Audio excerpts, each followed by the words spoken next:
Ayos! Pablo!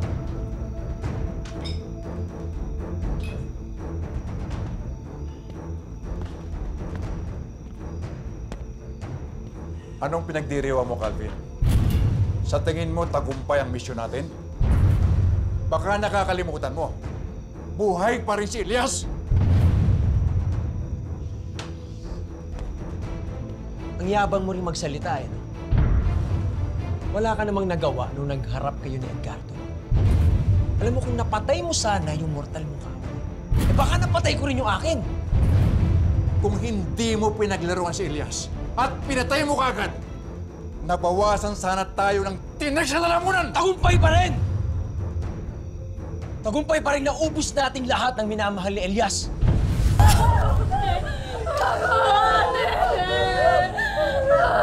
Ako na lang! Hindi! Ako na lang! Hindi! Ano mo? Hindi! Ako na lang!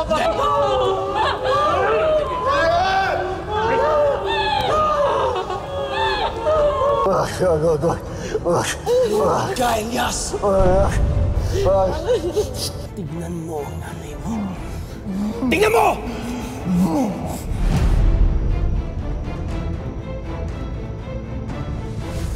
Sa ginawa natin, baka mas gusto na lang nung mamatay. Bobo! Mas lalo mo lang siyang ginalit! Wala akong pakialam! May oras din yung Elias na yan.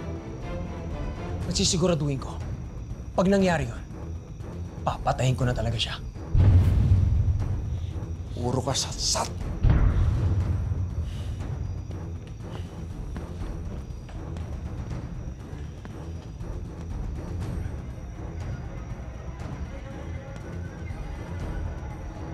Tuloy ang inom!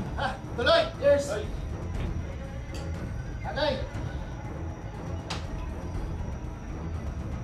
Aray!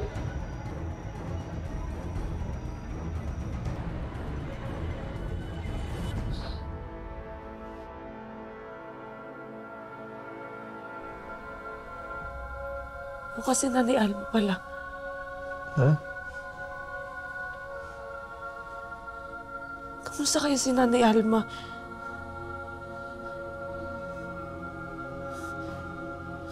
Diyos ko, bigyan niyo po ng maraming lakas si Nanay Alma. Bigyan niyo po siya ng maraming lakas para lumaban po. Panginoon, iligtas niyo po si Nanay Alma. At lahat ng mga kaibigan namin. Diyos ko, kayo na mabala. Salamat po.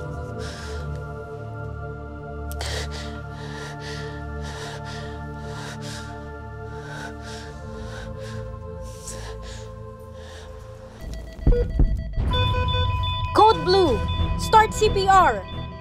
Ambo bag.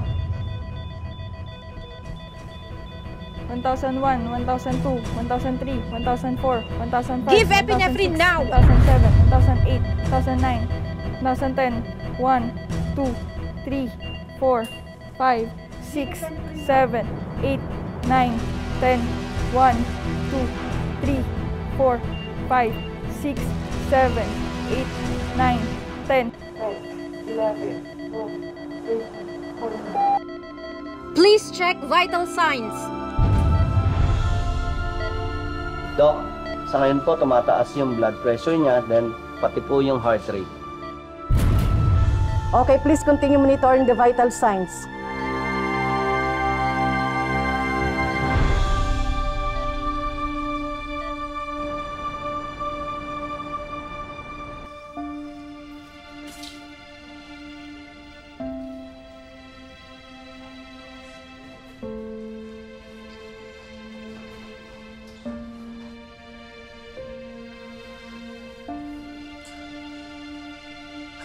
Neneng. Neneng.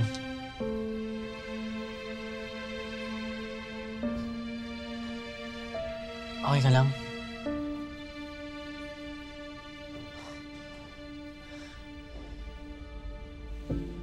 Asan na kaya sila?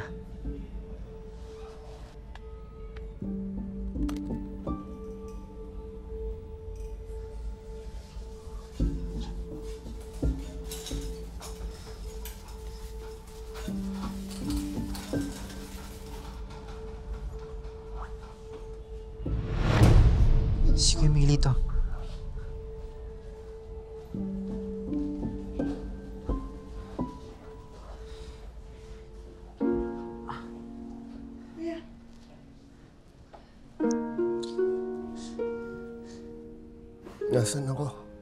Kuya Miguelito. Sa ospital po tayo. Benji, Neneng. Nasaan sila? Sila Aling Alma, sila kay Marton. Kuya, hindi ko po alam kung sino pa yung mga nakaligtas eh. Si Elias, ba't tayo lang nandito? Kuya, hindi ko po alam.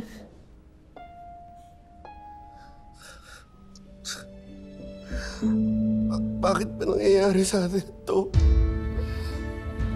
Bakit ba ayaw nila tayo tigilan? Ayaw talaga yung Calvin na yan. Mabayad siya sa ginawa niya sa mga kaibigan ko.